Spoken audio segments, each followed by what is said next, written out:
ఎక్కించారు వినాయకుడిని అయితే.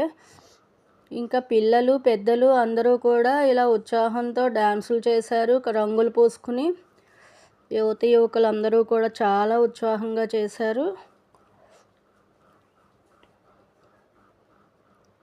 ఇంకా వినాయకుడిని గేటు బయట కాసేపు ఆ పెద్ద గేటు దగ్గర కొంచెంసేపు అలా ఉంచి అక్కడ ఈ మైక్ సౌండ్ తోటి డ్యాన్సులు బాగా ఎక్కువగానే వేశారు.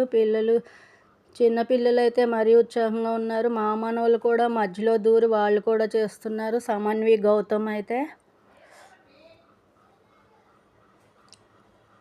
డ్యాన్స్కి ఏజ్ లిమిట్ లేదు, అందరూ రండి అని ఒకటే లాగారు. ఇదైతే అపార్ట్మెంట్లో పెద్దవారు మగవారు అందరూ చేశారు ఈ డ్యాన్స్ అయితే.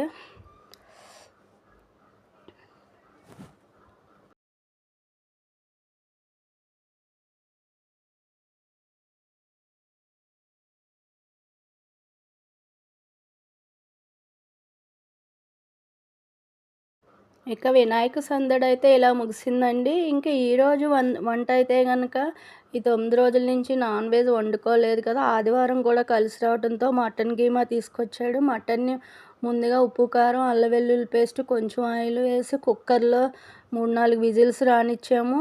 ఆ తర్వాత దాన్ని ఇలా కళాయిలో ఉల్లిపాయ పచ్చిమిరకాయలు వేగిన తర్వాత ఆ కుక్కర్లో ఉడికిన కీమాని ఇందులో వేసి బాగా మగ్గించి తర్వాత ఆ కుక్కర్లో వచ్చిన వాటర్ని పోసేసి తగినంత ఉప్పు కారం మసాలా వేసి ఇలా కళాయిలో అయితే తాలింపు వేసి వండాము. ఇంక ఇది వేడిగా రైస్ని కుక్కర్లో పెట్టట్లేదు.